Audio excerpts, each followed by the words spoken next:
Let not your heart be troubled. You are listening to the Sean Hannity Radio Show podcast.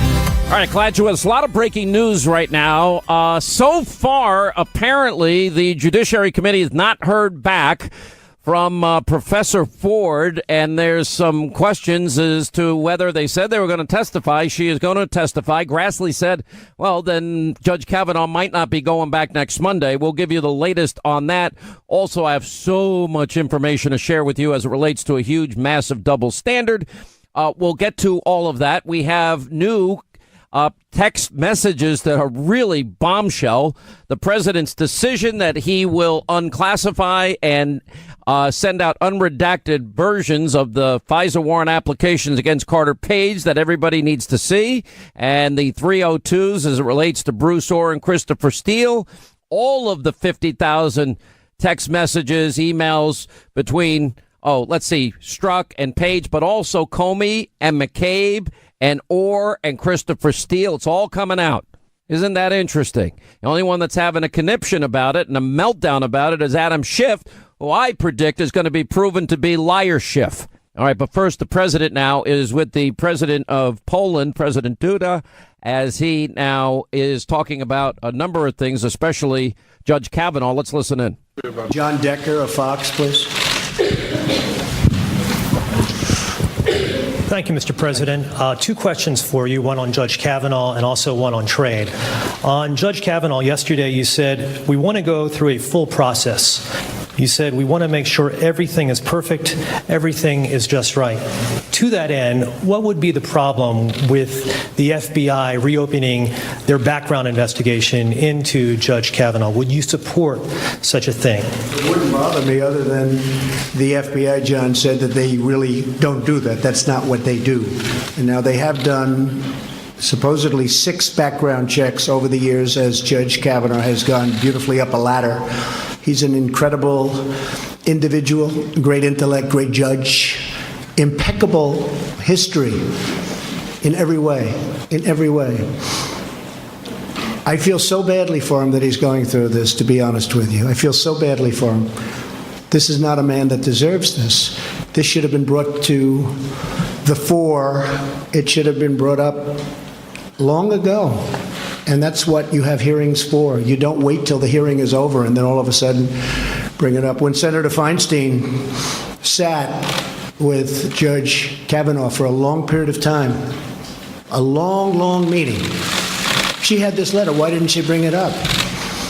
Why didn't she bring it up then? Why didn't the Democrats bring it up then? Because they obstruct and because they resist. That's the name of their campaign against me. They just resist and they just obstruct. And frankly, I think they're lousy on policy, and in many ways they're lousy politicians, but they're very good on obstruction. And it's a shame, because this is a great gentleman. With all of that, I feel that the Republicans, and I can speak for myself, we should go through a process, because there shouldn't even be a little doubt. There shouldn't be a doubt. Again, they knew what they were doing. They should have done this a long time ago, 3 months ago, not now. But they did it now. So I don't want to play into their hands. Hopefully, the woman will come forward, state her case. He will state his case before representatives of the United States Senate. And then they will vote. They will look at his career. They will look at what she had to say from 36 years ago, and we will see what happens. But I just think he is at a level that we rarely see, not only in government, anywhere in life. And honestly, I feel terribly for him, for his wife, who is an incredible, lovely woman, and for his beautiful young daughters. I feel terribly for them. On trade, Mr. President, you announced new trade tariffs against China. Trade tariffs are a very important part of your economic and trade policy. In your first year in office, the U.S. trade deficit increased by 12%. And last month, we saw the trade deficit increase to, I believe it was $72 billion. So my question to you is your trade tariffs policy working? Well, we just started. We didn't do anything with respect to China because we wanted to have the benefit of China having to do with North Korea. And they have been helpful. I hope they're still helpful. There's a question about that. But it got to a point where the numbers were too big. This should have been done for the last 20 years. If you look at the WTO, the World Trade Organization, that's when China really happened economically. It was like a rocket ship because they took advantage of the rules of the WTO. And whoever was standing at this podium in this incredible White House, in the Oval Office, they should have done something about this long ago. Over the last number of years, China has taken out of this country $500 billion and more a year. $500 billion. That would go a long way for Poland, wouldn't it? You could rebuild your whole country. And that's what China did. They rebuilt their country with tremendous amounts of money pouring out of the United States. And I've changed that around. And if you look at what's going on, our market is going up like a rocket ship. I don't want their market to go down, but their market is down 32% in 3 months. Because we can't let them do any more what they've done. And I watch trade deficits because to me deficits are very important. They're not everything, and they're not exact. Sometimes you can have a deficit, and that's not such a bad thing. But when you have $375 billion in trade deficits, and then many billions of dollars in other liabilities of all different types, you have to do something about it. We are the piggy bank to the world. We've been ripped off by China. We've been ripped off by, excuse me, Mr. President, the European Union, of which you're a part of. We've been ripped off by everybody.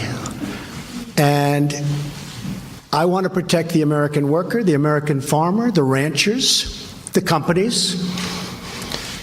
And we're not being ripped off, you will see in a little while. Speaking of that, we've come to a conclusion with Mexico. We have a wonderful deal for both parties. It was a very one-sided deal.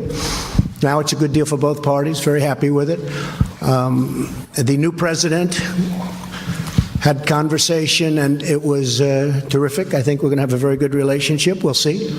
We'll see.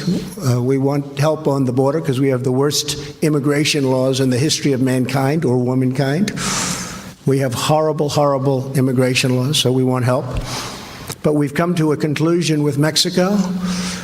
Canada has taken advantage of our country for a long time. We love Canada. We love it. Love the people of Canada. But they are in a position that's not a good position for Canada. They cannot continue to charge us 300% tariff on dairy products. And that's what they're doing. So this is a process. It takes a little time. The European Union wouldn't talk to us. They wouldn't talk to President Obama, wouldn't even talk to him. And then I said, that's okay, you don't have to talk to me. Jean-Claude is a tough man. He's a very good man. I like him, but he's tough. He's nasty. He's the kind of guy I want negotiating for me. But he's a tough, tough cookie. And I said to him, we have to renegotiate the deal. He said, but Mr. President, we are very happy with the deal. We don't want to negotiate. I said, you may be happy with the deal, but I'm not happy with the deal. And he didn't want to renegotiate. And after 3 times, he still didn't want to renegotiate. I said, that's okay. We don't have to renegotiate any longer. We're going to put a tariff on all of the millions of cars you send into the United States. And honestly, he was in my office so quickly from Europe that I didn't know they had airplanes that flew that fast. I said, where did you find this plane? And we have the semblance of a deal, because it's, to a large extent, economically all about cars. Cars is a very big factor, and they send millions of BMWs and Mercedes into our country. So we are working on trade very hard. It's very important to me. It has been for 30 years. I've been saying for 30 years. It started with Japan. I talked about Japan. I was right. I talked about China. I was right. It's what I do. And I like doing it. But I like doing it for the people. Because our country has been abused and taken advantage of by virtually every country that it does business with, and we're just not letting that happen anymore. And that includes what I said previously about the military. Please. President Duda, welcome back to the U.S. As it relates to U.S.-EU relations, as the President mentioned, you are proud. Poland is a proud member of the European Union. How would you describe U.S.-EU relations right now? Did you talk about improving that relationship? Did you carry a special message to the President from Mr. Juncker? Szanowny panie redaktorze, bardzo Sir. All right, that's the president of Poland. Wow, the president on fire on trade. And America has been ripped off. What's really fascinating, and I've said this, and I've actually argued with some of my conservative brethren about the president's position on trade, I don't think he wants a trade war with anybody.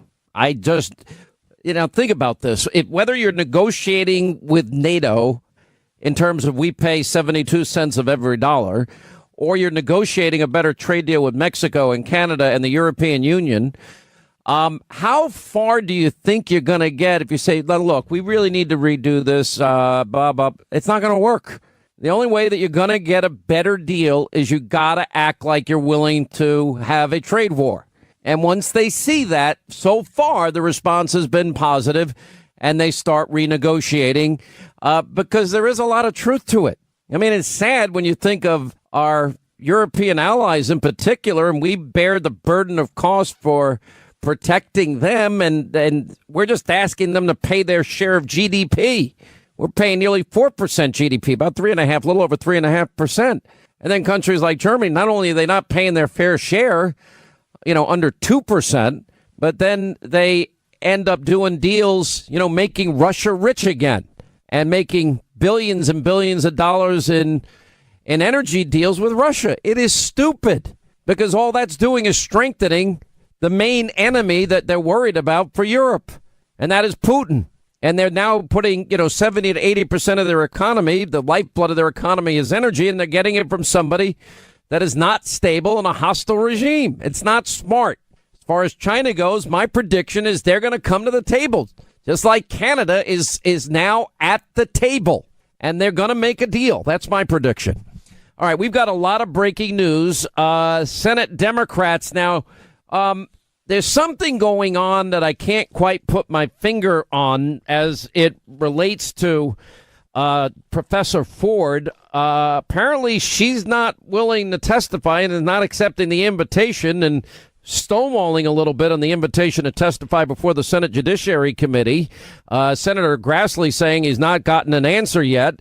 And more importantly, that Judge Kavanaugh may not even be called back if she doesn't want to go forward. There's something, I don't know what it is. Something is off here. I'm not going to speculate because there's no point. We're going to find out in the days ahead. So we'll get to all of that. We have news there. We also have the president now giving the unredacted portions of FISA warrants and the 302s with Bruce Orr and Christopher Steele and messages. Let's see. We got Comey and McCabe and Strzok and Page and Orr and Steele. It's all coming out.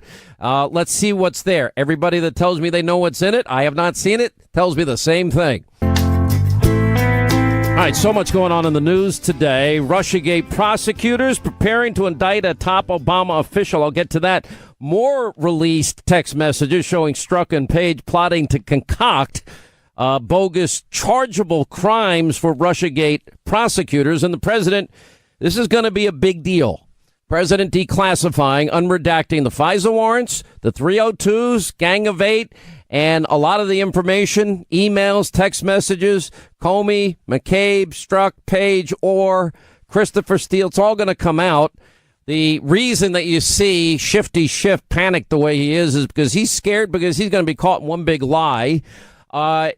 This is, I don't know what to make of this, except that Senator Grassley has now said, the chairman of the House Judiciary Committee, that he has not heard from Professor Ford or any of her representatives as to the invitation that he extended to the professor who made the allegations against Brett Kavanaugh. And he said he's considering the possibility of having an independent questioner ask all the questions to Ford. He should not do that. I think the American people need to see it. And it's interesting that Senate Democrats want an independent counsel to question the Kavanaugh accuser. Why? She now wants to tell her story. She said they said it themselves. The lawyer said it, that she wants to go and tell the story to the Senate Judiciary Committee now that the door is open. Now, for whatever reason, there's stonewalling. I don't know the reason, and I won't speculate. We'll continue. All right, 25 now till the top of the hour. Toll free. Our number is 800-941-SEAN if you want to be a part of the program. I see the Daily Caller has a piece out. Senate Committee on the Judiciary postponing Kavanaugh's confirmation vote, which was supposed to be tomorrow. Wednesday or Thursday? Tomorrow. Okay. And anyway, it's because of the allegation made by the Professor Ford, accusing Kavanaugh when they were teenagers. When we went through all the allegations yesterday, and the Senate, I think appropriately, I do think it's appropriate. I think that she ought to be given an opportunity to present her story in full. I do. And I think that everybody else in the last 36 years in Kavanaugh's life, similarly, if we're going to be fair, ought to be able to give testimony to the committee so we can get the full picture of a man's life. I mean, we have 65 women that knew Brett Kavanaugh from when he has been in high school, the very same time period. They have all said that he treats women with respect and decency. That's in their letter. And we have a letter from his former Yale College female classmates that says he was always humble, kind, and accessible. And then we have a letter from female colleagues who served with Kavanaugh in the Bush administration. Kavanaugh is a man of the highest integrity. I was watching on Martha McCallum last night. Her show, she had two of Kavanaugh's girlfriends from the time when he was in high school and when early college. It said he was always a gentleman. Kavanaugh has a strong record of supporting women. Letter from his former female law clerks.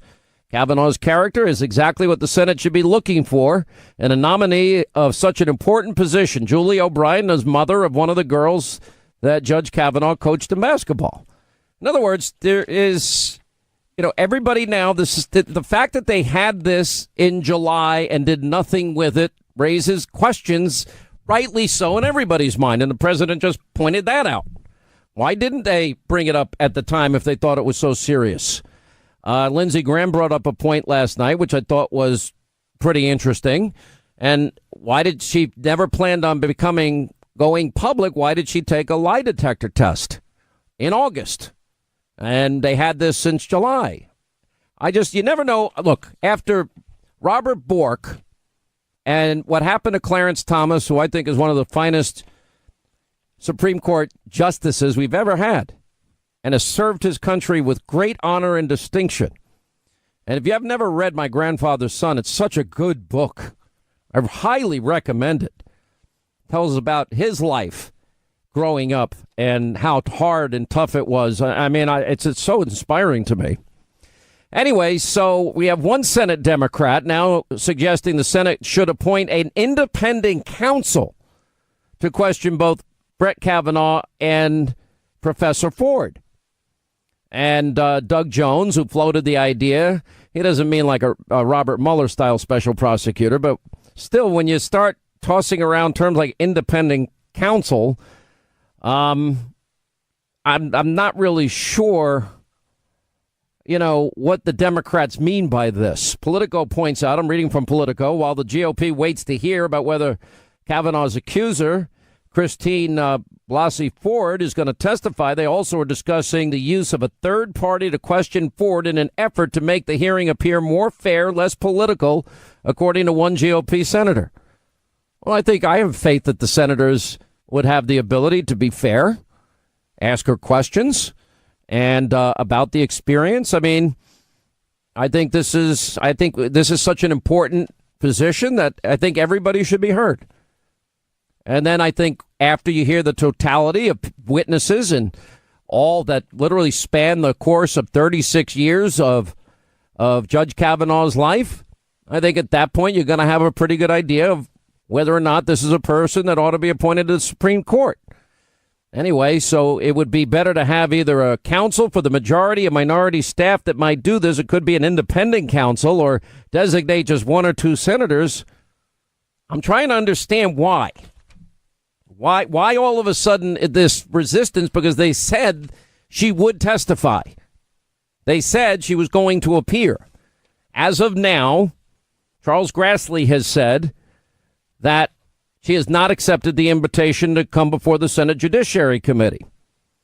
And Grassley also suggested the last-minute Kavanaugh hearing could be canceled if she doesn't want to accept the invitation. And then we have, let's see, Kavanaugh accuser now, stonewalling. Let me read from the Politico on this.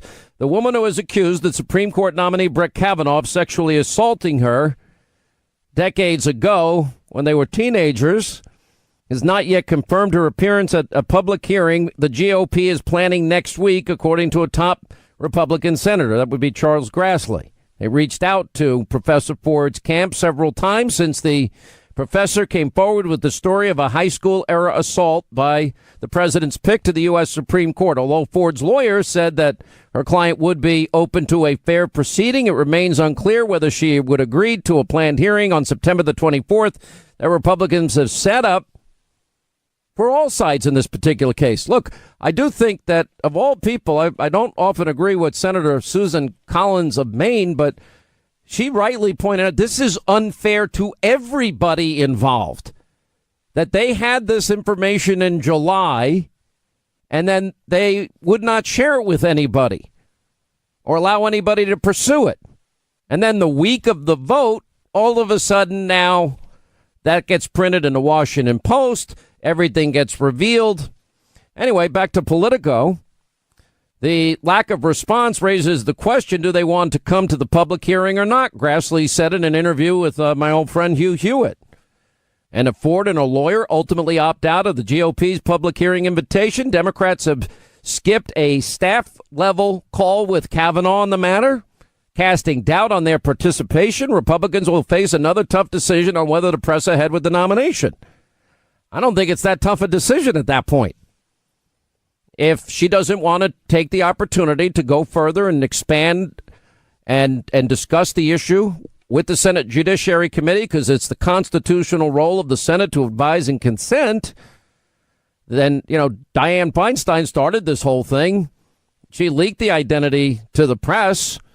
And in many ways, I wonder, although I think the attorney, who's pretty left-wing, remember the attorney that represents Professor Ford is somebody that didn't believe Paula Jones and was also very active in helping to defend Al Franken. So she has a political agenda. I don't know anything about Professor Ford other than what I've read that she has said. And I do believe that she should and deserves a full opportunity to be heard. I really believe that with all my heart. And let me tell you about all you people in the public eye. You want to serve in government? This is your life. You don't have to choose a public life. If you choose to be in the public, you're going to take your hits. I've chosen a career that is public. There's a part of me that absolutely wishes I could be anonymous. But I made a choice a long time ago. And I'm on the air 4 hours a day giving my strong opinions, reporting the news, breaking stories, investigative reports. And I know people can't stand. There are people that hate my guts and would love to see me drop dead, on the mic, literally thud right now. Hannity's dead. Twitter would go nuts. I'd start trending. Ding dong, Hannity's dead. There'd be some happy people. True or false? Is that true or false? We'll say it on the microphone. It's absolutely it's true. But true. it's absolutely ridiculous that you are a great person knowing you personally, so it just seems ridiculous. I'm not looking for compliments. It's very nice of you. Jason would miss me the most, I think. Maybe a little bit. Linda only slightly. Okay. Depends if it's the good Linda or the bad Linda day. When Linda's having a bad Linda, you know what? You've become, put your microphone on. You have become humorless. I say one little itsy bitsy thing to her. and you take everything personally. This is not okay. It's not okay. What? Say what you want. I don't have anything to say. Hillary did it for me. Back up, you creep. Thank you, Get away Hillary. from me. Just think of all of the time she would have, though, if that were to happen. Well, the thing is, if she doesn't testify, then the Republicans really have a dead end there. And as far as I thought Spartacus, Cory Booker wanted everything to be public. I don't see any Democrats happy that the president is sending out the unredacted portions of FISA. I see Adam, Shifty the liar Schiff. He's freaking out about it because he's going to be exposed as having lied on a colossal level about things. And I'm already digging up all the tape of his 250 appearances. I'm way ahead of you. Anyway, if she backs down and she doesn't want to do it, I think we have to respect Professor Ford's decision. And I think it would be a hard thing to do, but she's not agreed to appear, according to a person close to the nomination. One of Kavanaugh's allies suggested that, that apparently behind the scenes they're trying to put some very strict conditions on any testimony. I'm not sure what they are. That was in the Politico piece. Democrats have received no new commitments from Professor Ford as of Tuesday morning. Chucky Schumer's pushing back hard on the call for the hearing and other people as well. But it's now become politicized. The Democrats have nobody to blame for the timeline here except for themselves because they had the information. And when Dianne Feinstein met privately with Judge Kavanaugh, it was a private meeting where she could have brought this information to his attention and gotten answers to a very serious charge. She didn't do it. She chose not to do it. We had public hearings. All those senators had plenty of time. Kavanaugh sat there hour after hour after hour. And listen, all these senators politicize a lot of this. We do have another piece in the Daily Caller that the lawyer for Professor Ford made the bizarre claim yesterday that the burden of proof in this case rests not with her client, the accuser, but with government investigators whose job it should be to prove that her client's telling the truth. Let me explain the law here. And this is why I said this last night, I said it yesterday, and I said it today. I don't care if you like President Trump or don't like President Trump, whether you like Judge Kavanaugh's selection or you don't like Kavanaugh as a selection for the Supreme Court. I know many people on the left, they wish Hillary won the election and she was making these appointments. I understand that. I lived through 8 years of Obama. And you know what? You just fight for the things you can fight for, and you have to accept in a constitutional republic that sometimes you lose. I didn't like the Clinton years. I didn't want Clinton to win. I didn't want Obama to win 2 terms. And I did want Donald Trump to win, and I do believe conservative principles make this country stronger economically. I think on every measure, we're doing better, infinitely better as a country. But that is one of the jobs of somebody that becomes a president of the United States. But we do have still in this country the presumption of innocence. It is a foundational principle that this country has. And knowing the Democrats' past history with Supreme Court nominees, there is a healthy dose of skepticism I have about them. Ted Kennedy smeared and slandered Judge Robert Bork. And he didn't get on the court. Told outright lies. I believe Clarence Thomas to be a man of integrity. I think he told the truth. That's my personal opinion. The country, the Senate at the time, they got to hear from both sides and they made a decision. It was a close vote. It was 52-48. And I think he's conducted himself in a way that I would have expected in all these many years on the U.S. Supreme Court. But if you're going to believe in the presumption of innocence in this country, as I do, as everybody should, yes, she has a right to be heard. This is a serious allegation from when they were teenagers, 36 years ago. But so, too, and the one person that was in the room, I know he had problems, alcoholism, etc. Take that into consideration. He says it absolutely didn't happen. Take Judge Kavanaugh. He said it absolutely didn't happen. Take all the women that came out that knew him in high school and in college and in the Bush administration and in law school and that clerked for him and that he's worked with in these many years in the district court where he serves. And then you got to make a decision based on the entirety of one's life, whether you believe the professor, whether you believe Judge Kavanaugh, whether you believe the other people that knew him at the time and known him all throughout these many years. And at that point, people make decisions. Do you think he is the person do you think he was guilty? Do you think he's not guilty? Do you think, but it's not his job to prove his innocence. You know, this guy's been investigated by the FBI over and over again. They haven't found any evidence of this type of behavior. But the Senate Democrats should have brought this up earlier. To be fair to both sides, in the words of Susan Collins, I agree with her. All right, glad you're with us. Hour 2, Sean Hannity Show, 800-941-SEAN, toll-free telephone number. You want to be a part of the program. This is an interesting development to me. First of all, we got Shifty lying Adam Schiff, lying again about declassifying. I want to get to that when we get to Jay Sekulow coming up at the bottom of this half hour. That's an important. Jeff Flake, Snowflake, sorry, I can't help myself.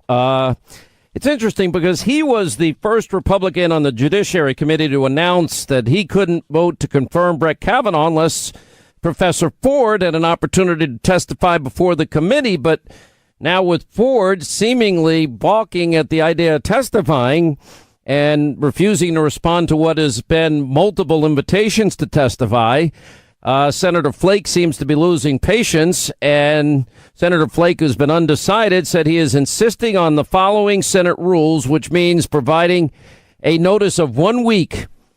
Quote, I don't know how you say you're not going to appear. And he said Ford had the option of a hearing open or closed, with or without cameras. We want her to appear. And she said, we made the decision that she wanted to appear. It's the system we've got. I don't know what else we can do, he said. I personally think if it's going to happen, I think the American people do need to see this. And that it would be good for them to see it, and they can make a decision as well. And the president mentioned that today. He wants everybody to be confident with his decision, and he stands by his man, Judge Kavanaugh. And again, I made the point, I won't reiterate all of it, but I personally believe that everybody should be heard. I think the allegation should be taken seriously, but also all the 65 women that knew him at that period in his life, and the women that have come out for him that knew him in college, and the people that dated him in high school and college, and then when he went to law school, and then when he worked in the Bush administration, and all the clerks that have worked for him over the years, and his fellow employees on the court. And I think everybody makes a decision from there. I think that's fair. Anyway, interesting development. Joining us now is Carrie Severino. She's the Chief Counsel Policy Director for the Judicial Crisis Network.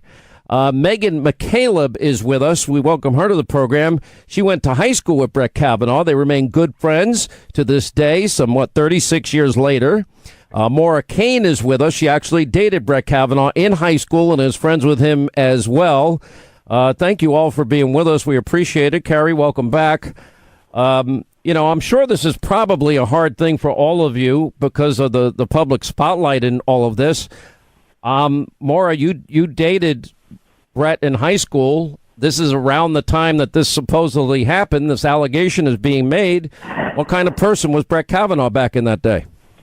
True. Yes, this is just about the same time as when I started going with Brett. We started dating in the fall of our senior year of high school. We're the same age. And Brett was a leader in his class, a scholar, outstanding student, captain of the football team, stand-up guy, responsible, thoughtful, respectful. I do not recognize the person that the alleged accuser is talking about when she's talking about Brett in her claims. Did he drink as much as is being described by Professor Ford? Well, he did drink. We drank beer. We were legal, and back then in Washington. Well, I was tending bar when I was 17. I don't get this 21 thing, but don't tell my kids I said that. So, yeah, we drank beer. But Brett was never one to be out of control, to be falling down drunk, to be blackout drunk. Never knew. He just always had a demeanor that was a little bit more responsible than some of the other goofballs who are out there. Yeah, in other words, that he wouldn't have been hanging out with my crowd. And in the sense that we were a little irresponsible at 17 Tendon Bar. It wasn't the smartest thing, I think, for a 17-year-old to be doing in my day. But back to his character, you found him to be, I think you used the term, a total gentleman. Yeah, a gentleman. There was never any issue of him being inappropriate or not respectful when we were dating. He was wonderful. My parents, liked him and were so happy I was going out with such a nice boy. It was very nice. And when, as typical high school, relationships kind of fizzle out, we remain friends. And, that doesn't happen that often. But he was just that kind of guy. You were happy to stay friends, and we still are friends. Let me ask Megan. By the way, Lassie, you still remain good friends. Have you remained friends with him all throughout those years? Yes, all the time. And he has a terrific circle of friends. His class at prep is really kind of a very close-knit class, and I'm friends with many of the people in that class. And, we just sort of all continue to grow up together. What about you, Megan? Michaela, thank you for being with us. You also went to Brett Kavanaugh, and you remain good friends to this day, 30 years later. Tell us about it. I do. I agree with Maura. I met Brett when I was a freshman. He was a year older than me. He always behaved honorably, treated women well, was always in control. Just a really great guy. And that's why I remained friends with him all the way through college till today. Yeah. And what, describe him back in that time. And, I don't know of any perfect teenage kids. Maybe they exist. But there were kids that you knew that were really off the deep end. Everybody knew who they were. And then there were kids that, were just regular, normal kids, but responsible and didn't want to get in trouble and didn't get in trouble. And that was Brett. That was Brett. I can tell you, I was one of the people who spearheaded the letter of 65 women who signed it, and it was simple to do. We have so many friends and so many people respected him and liked him that they absolutely were like, I would love to sign a letter on behalf of Brett Kavanaugh's character. And these were people that knew him in high school. What do you make, Carrie, and you're the chief counsel and policy director for the Judicial Crisis Network, what do you make of the fact that there's no answer to the Senate Judiciary Committee, even though the attorney for Professor Ford had said that she'd be glad to testify? Why do you think there's been no answer up to this point after apparently multiple invitations? Yeah, it is a real head scratcher. I mean, her lawyer went on TV at several shows, I think on Monday, just yesterday, saying, yes, she's willing to testify. She wants to testify. And you had the Democrats, originally Senator Grassley, I think, was trying to set this up so it would be a little more confidential and private for her sake and have a call that they could have confidentially. And the Democrats, no, we need a public hearing. And then they said, fine, okay, we'll have a public hearing. We'll give you the week notice as per the rules. And suddenly, now she doesn't want to testify. I don't know if this is moving the goalposts, because now they're also saying, well, let's not do a hearing, let's do an FBI investigation, despite the fact that the FBI says, yeah, we're done. We've looked at that, and we don't do, in this kind of further investigation you're talking about. I don't know if that's part of it. I'm not sure if she's had cold feet, but I do know that what Megan and Maura have described here is what we've seen from people who've known him for his whole career. And this is, it's really remarkable for someone who's been in public life as long as Judge Kavanaugh has, 6 different background checks, and never a whiff of some kind of misconduct. This isn't like, some of those Me Too cases where you hear someone and everyone goes, oh, yep, that fits totally with that person, No, this is totally out of character. And so you have to take that into consideration as you're looking at this. So I don't know if we'll get to hear from her on Monday. I think we'll at least get to hear from Judge Kavanaugh, but I think the senators are right. If they're going to be able to take this into consideration, they have to be able to assess her as well, and if not, I think we've done all we can to look into this investigate, and we just have to move forward and take a vote. Well, this just broke on the AP that Mitch McConnell is now suggesting that Professor Ford, in this particular case, testified before the Senate Judiciary Committee, and McConnell said she can testify in private if she prefers, and he stressed that Monday is her opportunity. I gotta believe, Megan and more. I assume that that you're maybe not as in the political world like I am, and this is not the first time the Democrats have really gone after Supreme Court nominees. I don't know how familiar you are with the term borking or the things that then Senator Ted Kennedy had said about Robert Bork that were just outright lies and slander. And I don't know if both of you are aware that what happened to Clarence Thomas, who I think turned out to be one of our greatest Supreme Court justices in modern time myself. What do you make of it, Maura, when it came up last hour? They had this back in July. They did nothing with it. What are your thoughts? As somebody who dated him and knew him and believe that he's a man of real good character. It was disappointing. I actually went to 2 days of the hearing, and the fact that they brought this up so late in the game was really unbelievable, because if it had been brought up earlier, there are so many women who would have been happy to answer to his character and the kind of person he was in that regard, with any kind of accusation of that out there. And that no one was allowed to do that because it didn't come up. It's just not fair that this one alleged incident is getting so much attention and not the hundreds of people who would, vouch for his character, integrity, and respect, and it's completely imbalanced. Yeah. And what's your take on that, Megan? I agree. I was at the hearings as well, and he answered so many questions, and they were so thorough and so respectful, and then he responded to questions in writing, and I felt like they had the opportunity to bring it up, and they did not, and they knew the information, and it wasn't fair to him, and it also wasn't fair to the person who alleged it. So I think Susan Collins. I'm more conservative than Senator Collins, but I really thought she captured it perfectly when she said that this is not fair to both sides, that they had this since July and did nothing with this, and that this comes up, just 3 days before the vote is scheduled, and then everything gets put into chaos. And we also saw the way the Democrats were acting during those hearings. You were both there. What did you think, Maura? It was tough to watch. I have to say how the Democrats were so not impartial, not following the rules of order. It was disappointing to watch that show. I believe very, very deeply, Carrie, in the presumption of innocence, and I know that we often forget that. I often talk about a rush to judgment. I was very critical of Barack Obama in the Michael Brown case, and what happened in that particular instance, or what happened in Ferguson, and what happened with Trayvon Martin and Trayvon and George Zimmerman, and Trayvon could be my son, and then what happened with Freddie Gray. And meanwhile, everybody's silent. There's so many thousands of shootings and people dying in Chicago, and we don't know those names, and I feel like they were being politicized. I think this happens with Supreme Court nominees in every instance. It's such an important job. But, think about this. If Judge Kavanaugh is innocent, well, I saw those two young girls having to be walked out of the hearing room, and now they're going to know that this was said about their father if it wasn't true. It's, but on the other hand, I think this woman has every right to make her case.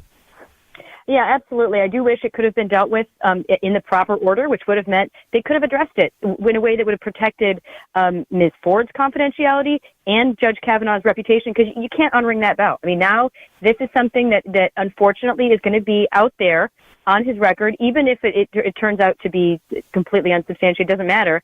I think that's part of the end game. I think the Democrats have said from the beginning, we'll do everything it takes to block this confirmation, but I think they realized if they couldn't block it, then delay. And if they can't delay, then at least delegitimize him. And I think that that is part of that strategy, and it's not good for our process. Justice Ginsburg said last week, and this is before this all broke, how broken our confirmation process has become, and she was hearkening back to when she was confirmed. She was I think she got 93 votes in the affirmative, if I remember correctly. Exactly. Last question to Megan and Maura, and I know you're both not public figures.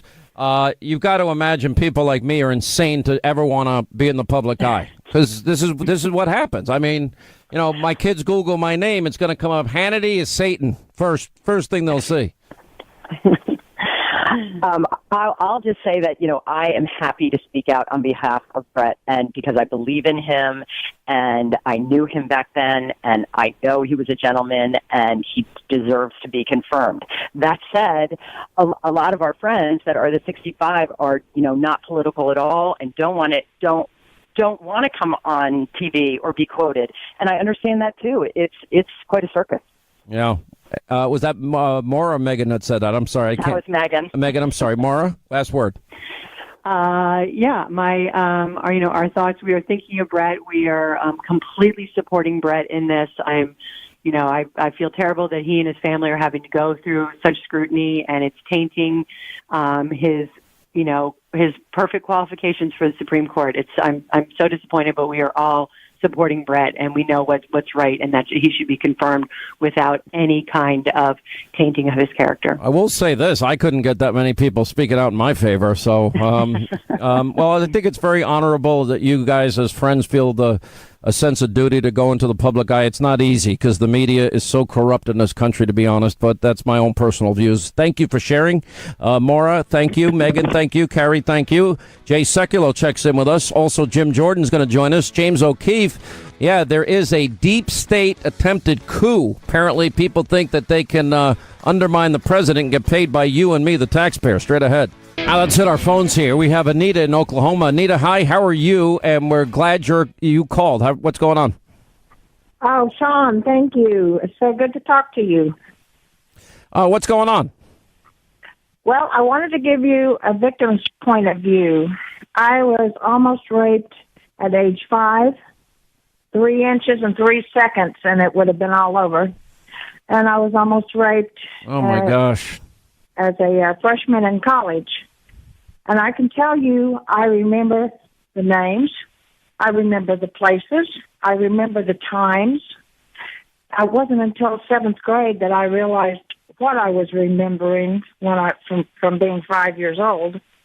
But it just hit me like a ton of bricks. That was going to be a rape. And I didn't know anything about it, of course, back then. It's so sad, by the way, because this has happened to so many different women, and there are predators out there. It scares any father. It scares anybody that has women in their life that they love, it's evil to me. And evil exists. It's scary how many evil people are out there. It is. That's why I've been, people said to me, and some people were surprised. I said, I think this woman has a right to be heard, and I think so do all the other people in the entirety of his career. We have some news that is kind of breaking here now. It looks like, hang on if I can pull this up, we have now a Judiciary Committee Democrat saying that Ford doesn't want to testify unless the FBI investigates her claim. The FBI said they've already investigated their claim. Now, this is very different from what we heard before. Now, this is all breaking in just the last hour. Mitch McConnell has said, okay, you're invited to testify. Monday is her opportunity if she wants to come testify.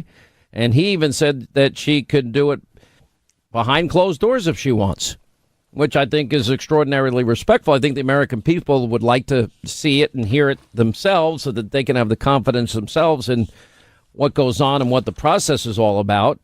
Now we have a Democrat on the Senate Judiciary Committee suggesting just now that Professor Ford would refuse to testify before the Senate Judiciary Committee unless the FBI launches a full-blown investigation into her allegation. So it sounds like she's not going to be testifying to me. At least that's the way I'm reading this. If you could pull this up, Anita Hill apparently is now just weighed in on this and how to get Kavanaugh hearings right, she wrote. Anyway, and going back to the Senate Judiciary Democrat, Senator, I don't know, I don't even remember this person's name. I can't read it on my report here. Anyway, one of the Senate Democrats said this about Ford's reluctance to have her be there without the FBI report. How do you think she feels? I suspect she feels totally victimized, and I don't blame her. Well, the FBI's already investigated Kavanaugh 6 separate times, and apparently specifically even on this issue. At least that's what we just heard from Miss Saravino, who was just on. And if Professor Ford wants to hear the report on the FBI's conclusion, remember that there's two different standards here. Should somebody be believed? We have another Kavanaugh friend saying, I never saw Brett Kavanaugh act in a manner.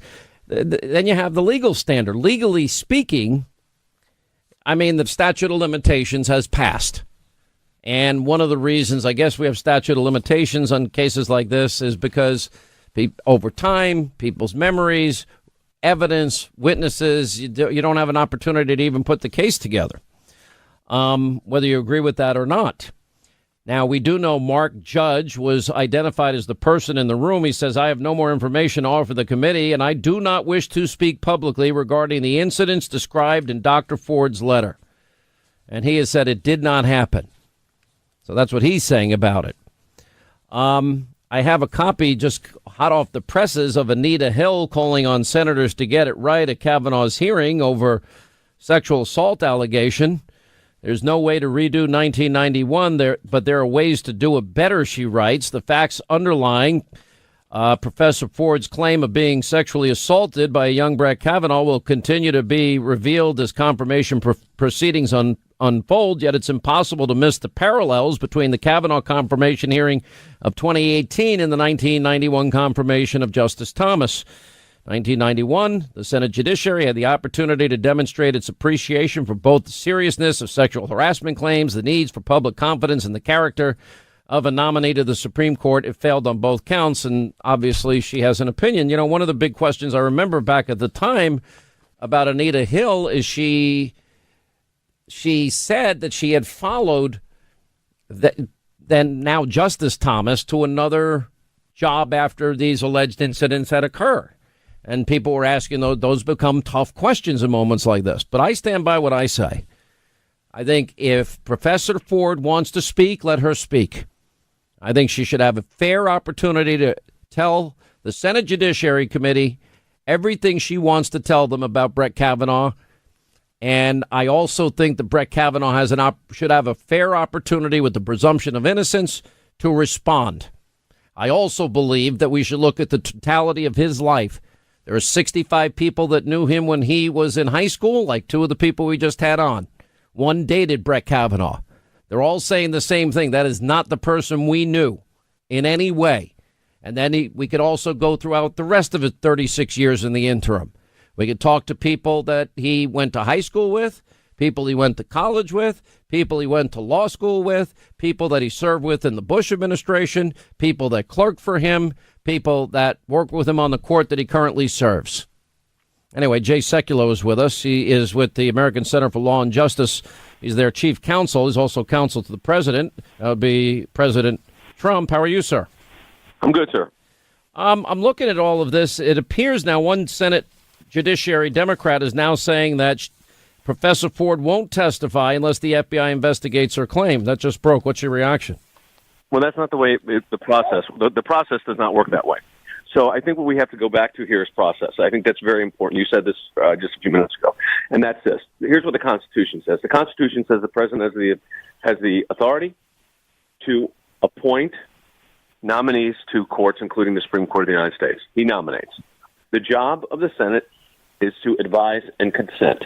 That means they have the right to have hearings and determine the fitness of that particular candidate. There is no requirement that anybody in the Senate could put into the nature and scope of an inquiry. The FBI doesn't open up investigations on this in this type of situation that way. That's just not the way the process would work. So this is put in the background file. It's information that's gathered. But what has to happen here is Dr. Ford has made an accusation. She's been given the opportunity to present her case to the Senate Judiciary Committee, and they will evaluate the veracity of that, and as well as Judge Kavanaugh's response, and vote up or down. You know, I'm watching and I'm listening, you know, and you can't take politics out of it, nor can you take the history of the Democrats out of it. And I remember, and I played for this audience, as a matter of fact, when the opening came up with Anthony Kennedy on the court, I played and reminded everybody this is what Democrats do often. We know every election year that Republicans are racist, sexist, misogynistic, homophobic, xenophobic, Islamophobic. They want dirty air and water. They want children to die, and they want Granny thrown over the cliff. It's as predictable as the day is long, and I have all of the examples on tape that I have played many, many times on radio and TV. Similarly, we remember what Ted Kennedy did to Robert Bork. It was a slander and a smear, by the way, by all people, the guy that left a woman to drown after he drove a car off a bridge and went home and went to bed and didn't tell a soul. But they were successful in that case. Anita Hill just released an article in the New York Times, how to get this thing right. But that came up. Justice Thomas, his background and his experience. I remember one of the big issues that came up in that case was that she had followed him from one job to another, if you recall. Right. Do you remember that case? Well, yeah, sure. But, Sean, here's the reality.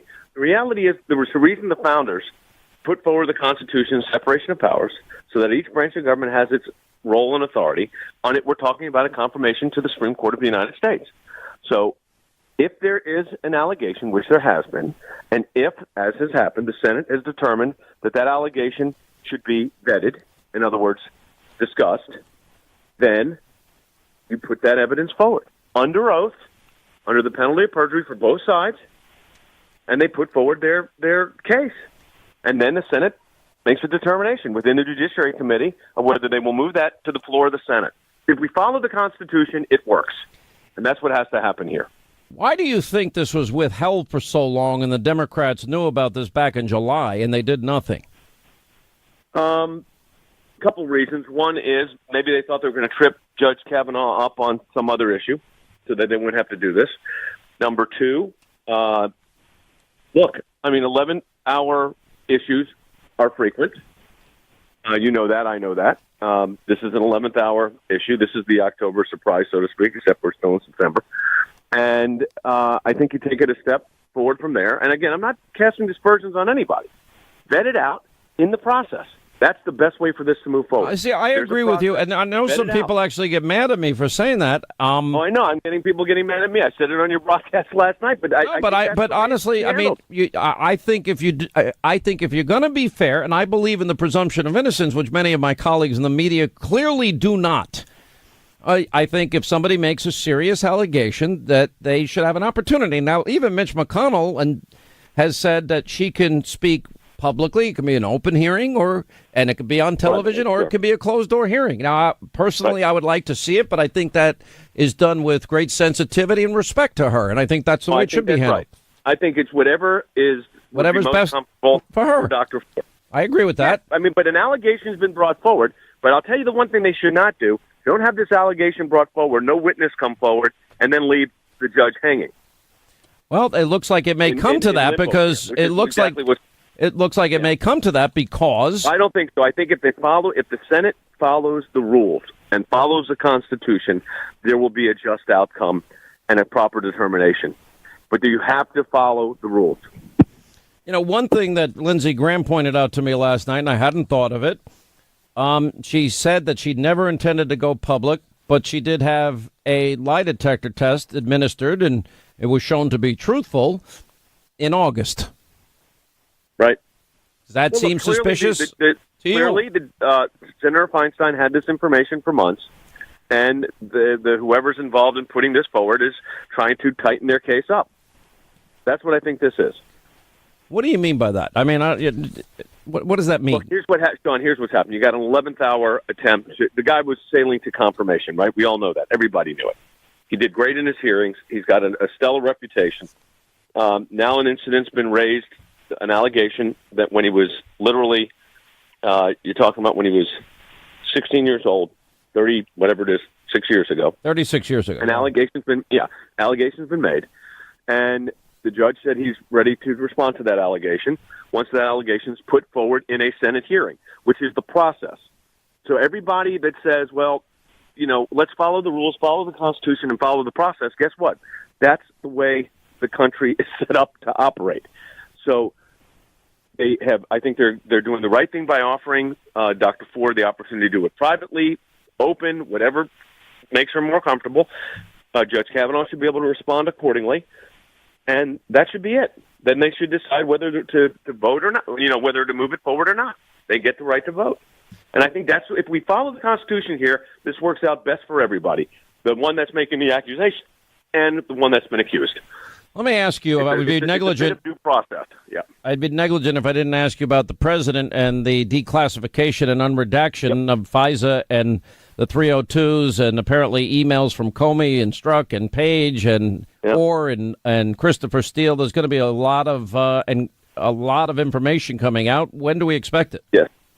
Well, there's the president issued the order, as you know, last night. So the order's been issued. It went over to the Office of Director of National Intelligence, as well as the Department of Justice, including the FBI. They have a process.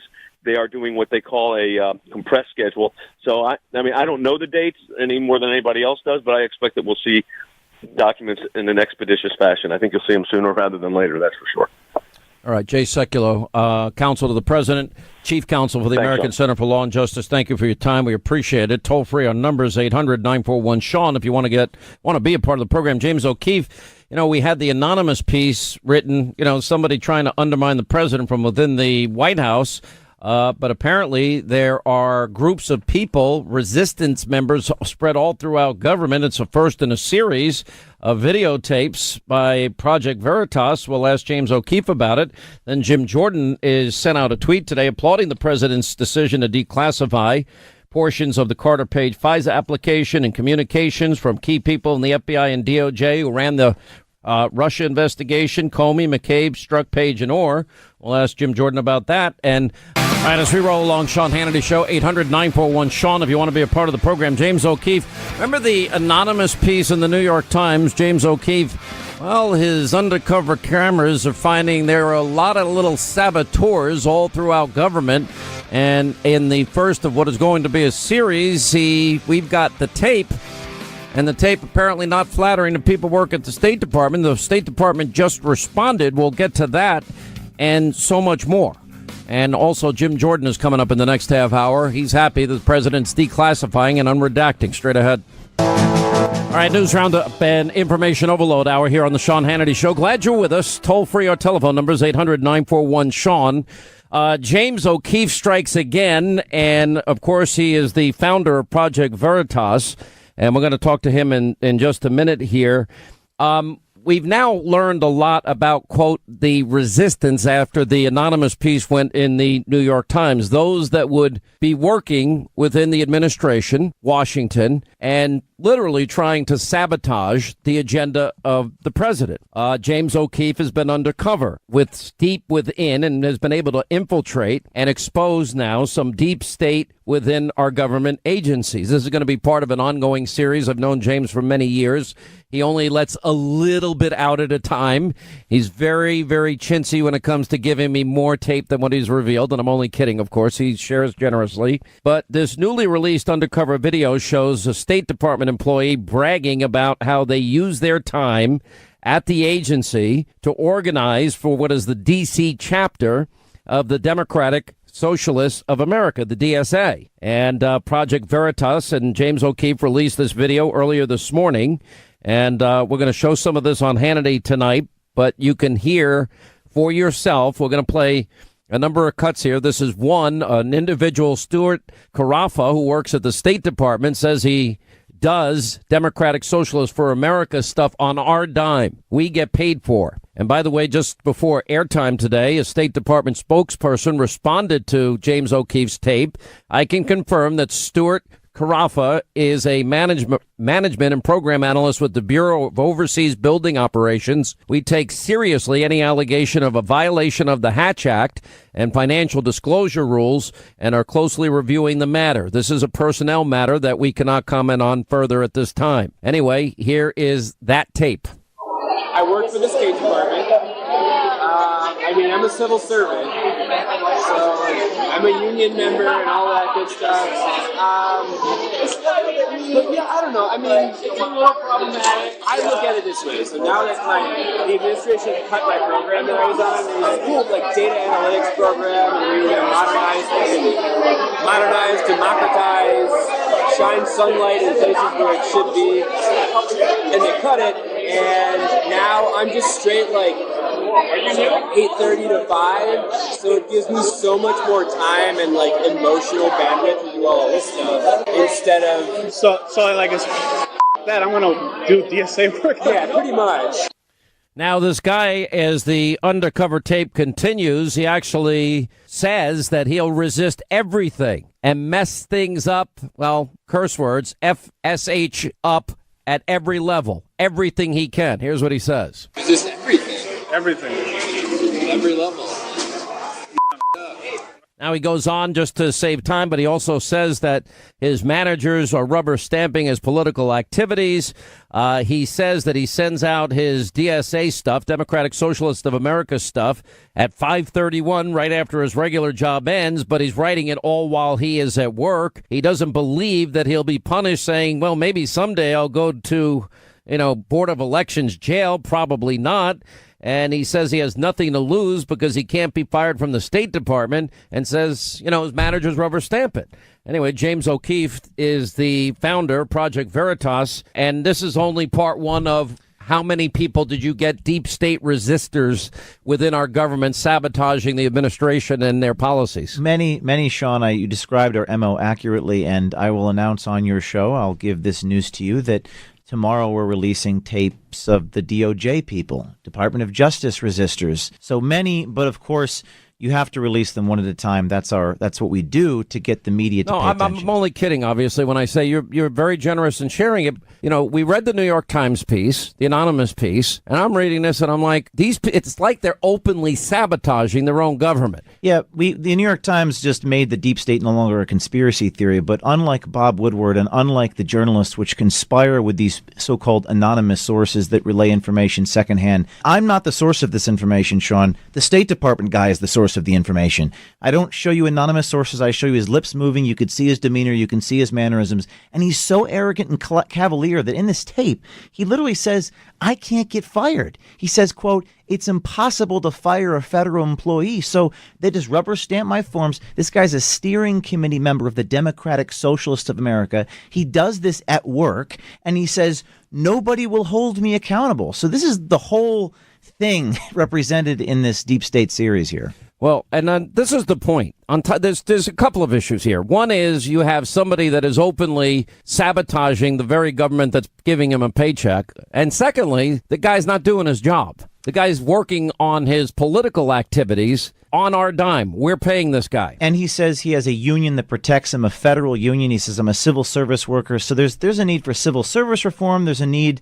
I mean, this is everything that Trump has been talking about. This is this vast administrative state, nameless, faceless bureaucrats, foot soldiers in the so-called deep state. We've been hearing a lot about this deep state, but we've never seen it personified. We never see a face and a name to it. And that's what this guy represents. And this is just the first tape. All right, so let's go on into a little bit more of what he's saying here. Resist everything, up at every level. That sounds like sabotage. Did you get the impression with him? And you don't want to tell us exactly how many people you got on tape, do you? Many, in order of magnitude. Many could be like a lot. More than a few. More than a few. More than a few. More than three. Many. Help us. Is it a dozen? Is it 2 dozen? Well, if you look at the trailer, you'll see flashes of DOJ, you'll see flashes of IRS, many other executive branch agencies. There are executive branch agencies, and then there are government oversight agencies. And Congress has abdicated their responsibilities and given all of the power to these agencies that are not accountable to the voters. And that's the point of this expose. When we abdicate our responsibility, hold nobody accountable, their federal unions protect them, there's nothing that we can do about it. And I can tell you this, Sean, in every video, someone says, I can't get fired for anything, so I'm just going to go ahead and subvert the will of the people and break the law and be quite brazen about it because my supervisor, they don't care. And I think that this is an inflection point in history because finally with this FISA stuff and this, they're declassifying things, but that's all documentation. This is video evidence, Sean, and that's why the journalists ought to be exposing the government corruption, but they're conspiring with the deep state people to get the scoop, and the people are left in the dark. Well, I think that's what it's really all about. Now, to me, if you don't want to serve the administration and their agenda, and you have the honor to walk into the State Department every day, or walk into the Department of Justice you say is coming out tomorrow, or walk into the White House every day, if you're not willing to serve the American people, they didn't run. These anonymous people didn't run. They didn't put their agenda out there and then have the people make a decision. You know, this is a constitutional republic. It's a constitutional crisis. They're replacing the very fabric of our democracy. Oh, I think Mark Levin's right. I think this is a post-constitutional America, and we see it with everything involving the deep state. But how high up did you get? I mean, look, you're not going to have access, obviously, to the Secretary of State if you're looking at the State Department. Unless I'm breaking the law, and I have to be very, very careful. We did not film inside of federal buildings. What we did, Sean, is we went into these meetings. They actually have these DSA. It's important people know what this is. It's deep state meetings. Democratic Socialists of America, this cabal of federal workers, meet, ironically enough, in the basement of a church in Washington, D.C., and they took everyone's phone and they put it in a little Ziploc bag. But of course, we have other devices that record, and they say, be on the lookout for these people trying to expose us. But here's what we're going to do. We're going to elect socialist candidates, and we can't get caught doing it. Foreshadowing tomorrow, Department of Justice people are maybe using government resources to elect these people. Are they doing things like stealing information and preventing information from getting to the president or getting to their secretaries because they want to advance their agendas? These are the sorts of people that targeted Sarah Huckabee Sanders at the Red Head restaurant. So they target people to put pressure on them. They target conservative groups in particular and conservative members of the government, and they may be using government resources to do it, which is a violation of the Hatch Act. Explain what the Hatch Act is. The Hatch Act is a federal law that the intention of this was to prevent federal government workers from using their positions to advance a specific candidates or specific ideological policies. It's a federal statute. And when you violate that statute and you commit a crime, what is the punishment, or what can the punishment be? The punishment can because be Robert Mueller wants to put a 30-year veteran General Flynn in jail for God knows how long, and a perjury trap. Yes, yeah. It could be jail, and that's the irony, and that's the prosecutorial discretion, which is the injustice in our country. It's selective prosecutorial discretion. They're on tape saying, "I lied on the forms. I used government time and resources to do illegal political things," and there's no one's going to prosecute them. And Sean, everyone asked me, "Well, James, are these people going to go to jail?" I don't have the power to prosecute people, but what I do have the power to do is illuminate things so that it outrages Sessions or whoever, but they have to buck up and do the right thing. And there has to be an equal justice under the law. We can't only prosecute Manafort. You have to also prosecute the people who are on tape saying... Well, it all started with Hillary, didn't it? If Hillary didn't obstruct justice, nobody's obstructed justice, because she took subpoenaed emails, deleted them. Then she literally washed clean with bleach bit her hard drives. Then aides busted up her devices with hammers, and they removed SIM cards. There has to be equal justice under the law. And I say it every day, and I don't think there is. Videotaped evidence can change things, Sean. That's why videos matter. Whatever level of the State Department, mid-level, lower level, foot soldiers, DOJ, if we have them on tape, and now Sean, breaking news, the moment I walked in your studio, they have reacted and said they take this violation of the Hatch Act seriously. We may have a crack in the dam here. We may actually get some people fired and some prosecution happening. Well, I don't see how you don't make that happen. I mean, seriously, because it's obvious you're on tape breaking the law. Now, this wouldn't be the first time you've had people fired, is it? No, we've been doing this for years, and Sean, I speaking of prosecutorial discretion, they've come after me and threw laws at me that I didn't violate. But we're hoping that this series provides a critical mass, and it'll come out more tomorrow, and we're hoping that we get a reaction from the president and some big things happen. I think that'll happen. Well, I think people need to see the tape. You've generously given it to us, so we'll air the tape on Hannity tonight. We've got a lot of other news we're getting to, but this is important. If we have deep state saboteurs that are violating the law and misappropriating our money and have a different agenda, and they're violating the Hatch Act, and it's on tape, how do you not prosecute them? But again, I can't belabor this point enough. Bob Woodward relays sources secondhand, and then he attributes to it in quotes. And I get attacked for selective editing. The words are coming out of their own mouths. For everything. That's a it's great unbelievable. point. He interviews the anonymous source who relays it secondhand months after the fact and then puts that in a quote from the person in the meeting. You mean I don't do that.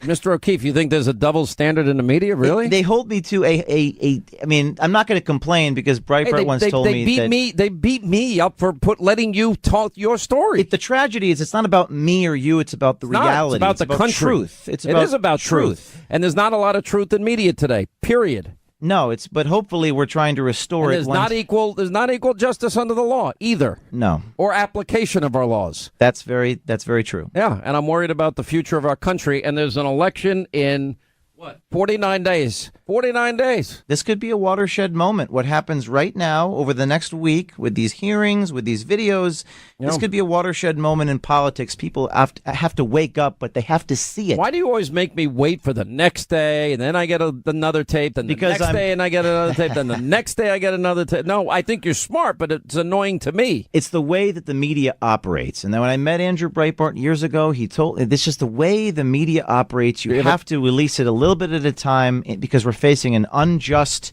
mechanism which tries to prevent this stuff from getting out there. You're right. All right, we'll take a quick break. More with James O'Keefe of Project Veritas. All right, as we wrap things up, final moments we have today with James O'Keefe. By the way, Jim Jordan at the bottom of this half hour, Project Veritas.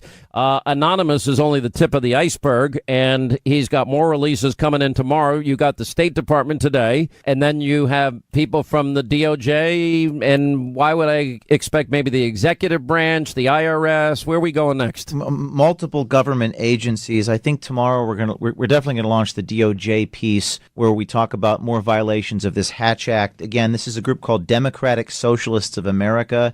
There's a whole cabal of these DSA federal workers who are using their government positions to resist against the Trump administration. And we've also infiltrated their Slack. That's a private messaging channel. So we have them doing this on work hours using government property, saying if anybody ever finds out what we're doing, we'll be in so much trouble. So the hope is, Sean, that the people in power, I guess, apply the law equally and prosecute these people since they're getting everyone else on perjury traps. Right. These guys are on tape saying we break the law, we do bad things. All right. Well, great work as always, Project Veritas. What's it on the web? ProjectVeritas.com? Veritas.com, yes. All right. James O'Keefe, and I'll look forward to reading all the horrible things about you in the coming days, which is pretty much standard operating procedure for you. But I'm glad you share your tapes with us. I think it's revealing. And we can't have people with their own agendas that are unelected and unaccountable doing what they feel like when they're supposedly serving the people of this country. Anyway, appreciate you being with us. James O'Keefe, we'll see you tomorrow. See you tomorrow. Thank you. Donald Trump first started, there were leaks. There were just absolute leaks that were going on. The president would have a discussion with the foreign leader. That would get out. It's classified information. Yes, this is how the deep state operates. They did it to me personally as a member of Congress when I was the chairman of the Oversight Committee. I had the Secret Service. More than 40 agents dove into my background because they wanted to embarrass me. More than a dozen offices. The IRS, we detail in the book what happened with the IRS. We go through Fast and Furious. You go through all of these cases. And in Benghazi, I mean, they sent a spy essentially to just watch what I do. It's amazing how brazen they're. Who's the State Department? The State Department did this. That's how I open up the book and talk about it. The way we operate in the Department of Justice, if we're going to accuse somebody of wrongdoing, we have to have admissible evidence and credible witnesses. We need to prepare to prove our case in court. And we have to affix our signature to the charging document. That's something that not everybody appreciates. There's a lot of talk about FISA applications. And many people that I see talking about it seem not to recognize what a FISA application is. A FISA application is actually a warrant, just like a search warrant. In order to get a FISA search warrant, you need an affidavit signed by a career federal law enforcement officer who swears that the information in the affidavit is true and correct to the best of his knowledge and belief. And that's the way we operate. And if it's wrong, sometimes it is, if you find out there's anything incorrect in there, that person is going to face consequences. I think what's most important here is the American people are going to have a look, finally, at what actually was the beginning. What was it that started this inquiry in the first place? And if John Solomon and Sarah Carter are correct in their reporting, and that the information is going to show some type of potential surveillance inside the Trump campaign, this would be an eye-opener. This would be shocking. This would create a situation where you have to look at the legitimacy of the beginning of the inquiry. I mean, we all focus on the fact that the inquiry, it looks like started with the Christopher Steele dossier. Testified, as we now know, that they had nothing. She said after 9 months, nothing. But we and now Sean, know that's 2 also years that there now. was a media leak strategy in the lead up to the appointment of the special counsel. Right. And that, by the way, the media leak strategy in and of itself can be a violation of the law. All right, that was Jay Sekulow, 25 now till the top of the hour. 800-941-SEAN is our toll-free telephone number. You want to be a part of the program, and he's right. Finally, we're going to get the unredacted or the unredacted versions of what we now know to be the important pages of the FISA warrant, especially the last one. Apparently, pages 10 through 12, 17 to 34, I keep hearing over and over again, are key. The 302s, Gang of Eight information, Comey text, Strzok and Page text. Looks like we're going to get them all. And I did notice that Shifty Schiff is having a bit of a temper tantrum all over television. Oh, this is outrageous. Oh, this is about national security. What I think it's going to do, and what I've been told by numerous people, is he is going to be exposed as having lied to the American people repeatedly. Congressman Jim Jordan, the Freedom Caucus, here to talk about all of this and all the latest information about it. You said in a tweet, we applaud the president's decision to declassify portions of the Page FISA application. That would be in the case of Carter Page, and communications from the key people at the FBI and the DOJ who ran the Russia investigation: Comey, McCabe, Strzok, Page, and Orr. I think all of this is crucial, Congressman, and why has it taken this long? DOJ drags their feet, but I do applaud the president. What the president did is so good for the American people. Transparency is, in fact, a good thing. Let's see the information, and let's let the American people decide if, in fact, that what they did when they took the dossier to the secret court to get the warrant to spy on Carter Page, in essence, to spy on the Trump campaign, let's see if they did it in any type of appropriate fashion. I don't think they did. All the evidence points to the fact that they didn't do it the way you're supposed to, but now we'll get to see. So let's let it all. And to the leak issue, Sean, never forget, when you have a big lie, which is what the dossier was, a big lie, the more people you have talking about the big lie, the easier it is for people to believe it. That's what they were doing. Remember, Horowitz had the one diagram where 13 different people at the Justice Department were talking with one reporter.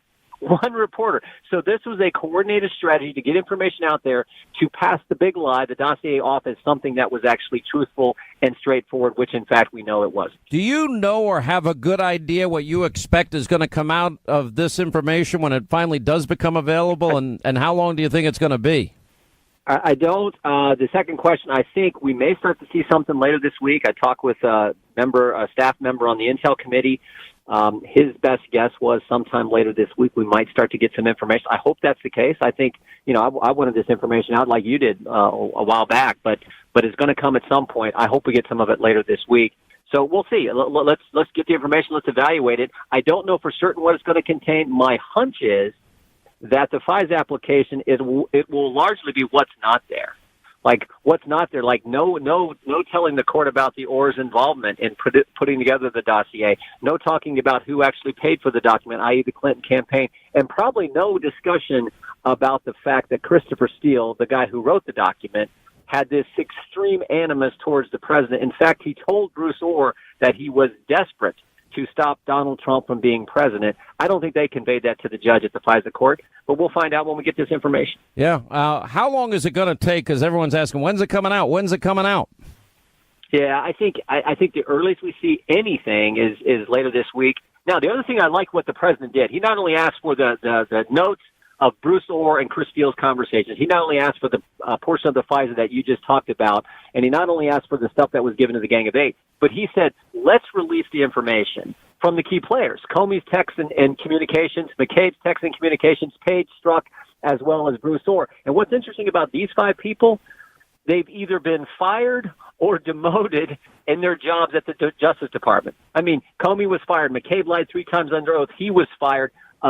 Bruce Orr was demoted twice. He's still working at the Justice Department. Lisa Page was demoted and then left. And, of course, Peter Strzok was first demoted from his position as deputy head of counterintelligence and subsequently fired. So I want to see all of those communications, things we haven't seen yet. So I really applaud the president for also including that in what's going to be available for the American people.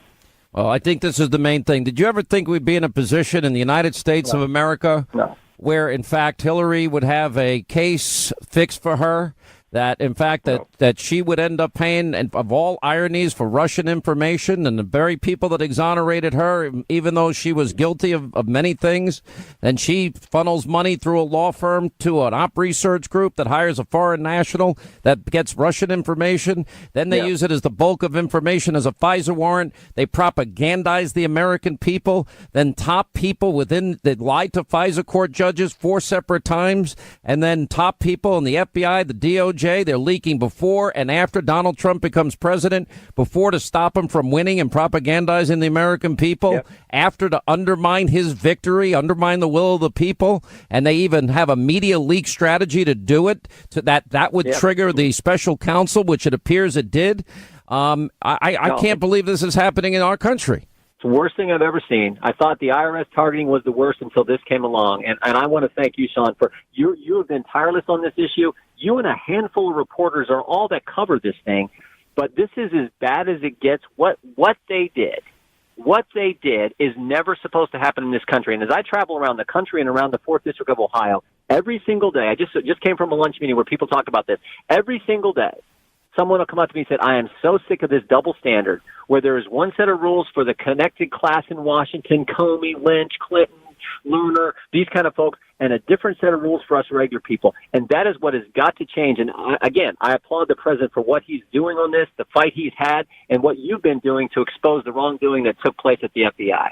Well, we also have some, new information as well. Newly released struck page texts. By the way, isn't there 50,000 of them? Yeah, there's a bunch of them. Look, our staff and Mark Meadows' staff in particular, they've been digging through this stuff, trying to find out just exactly what's going on. There's tons of them. They're talking about using information that they're leaking as a pretext to go after Americans and question them, using their power and their position.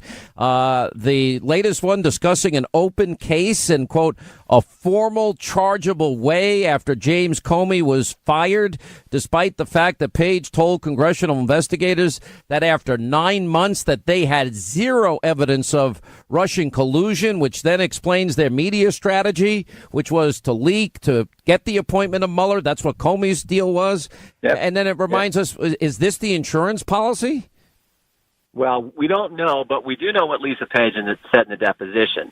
All the way up until the time Mueller's name, May 17, 2017, all the way up until that time, they still had zero evidence of any type of coordination between. And that's 9 or 10 months of investigation we're talking about.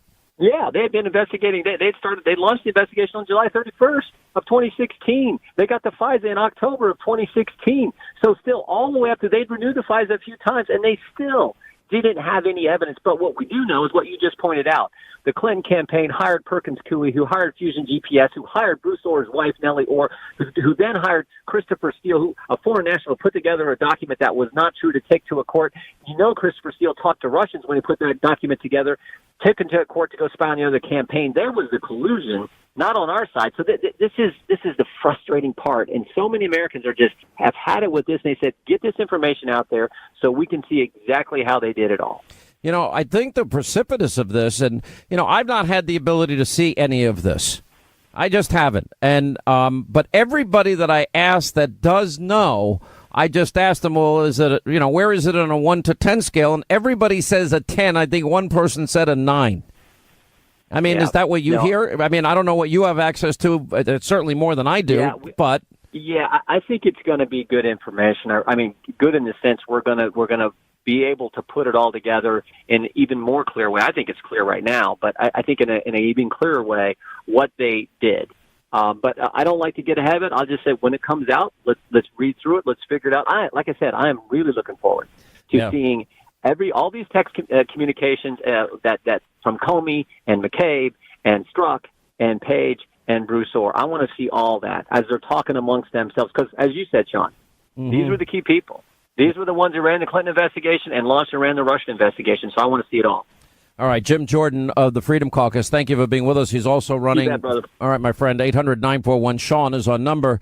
Let's go to Don is in Iowa. Don, hi, how are you? Glad you called, sir.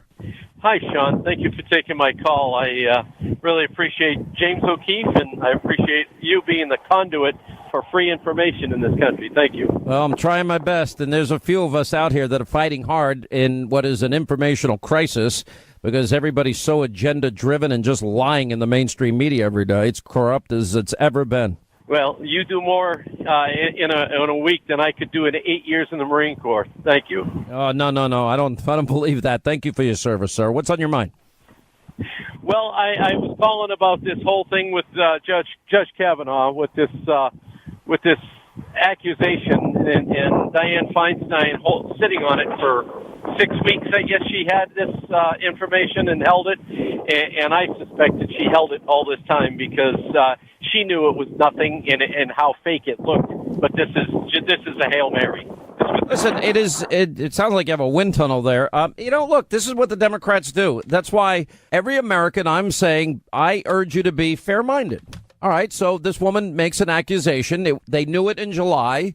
It's very suspicious. Their past history of smearing and slandering, especially Supreme Court nominees, is well chronicled.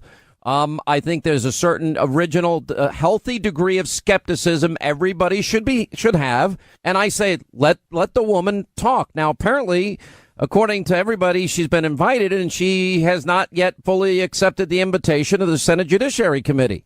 And Charles Grassley said, well, if that's the case, then they might end up canceling Judge Kavanaugh's, appearance Monday as well. If the woman wants to come forward, I say that's fine. Let her tell her story and explain it and let Judge Kavanaugh respond. But this is 36 years ago, and there are a lot of women that clerked for Kavanaugh, a lot of women that knew him back when he was in high school, a lot of women that knew him in Yale, a lot of women that knew him at Harvard, a lot of people that worked with him in the Bush White House, a lot of people that worked with him in the last 36 years. Let them all tell their story, and then we look at the entirety of one's life and what everybody says about him, and I think then the Senate decides. And, I think there are a lot of unanswered questions here. Is it possible somebody doesn't remember the year that something like this can happen? I could see that could be a possibility. But let her come in and tell her story, and I think Congress has an obligation to look at the entirety of his life.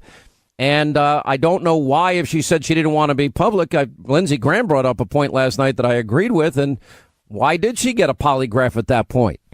At that point, it sounds maybe she had ideas that she was going to go public and thought that would help her. There's something that is not right here in terms of her not appearing. I don't know what it is. It sounds fishy because they said they wanted to appear. They were willing to appear. So I don't know what it's about, but we'll find out by next Monday for sure. Anyway, thanks for the call. I appreciate it. All right, wrapping things up.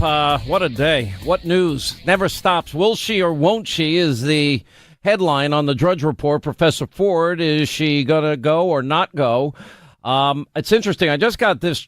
Chad Brugram works for the Fox News Channel, quotes a colleague of Dianne Feinstein, Connor Marley, saying that, in other words, says about Ford, Feinstein on Ford, saying that is a woman that has been, I think, profoundly impacted on this. I can't say that everything is truthful. I don't know. What is Dianne Feinstein saying there? We'll have more details at 9. We have some of the women that know Kavanaugh. We got a lot of news to break tonight, and we'll have it all for you. 9 Eastern, Hannity on Fox. Thanks for being with us. See you tonight. Back here tomorrow.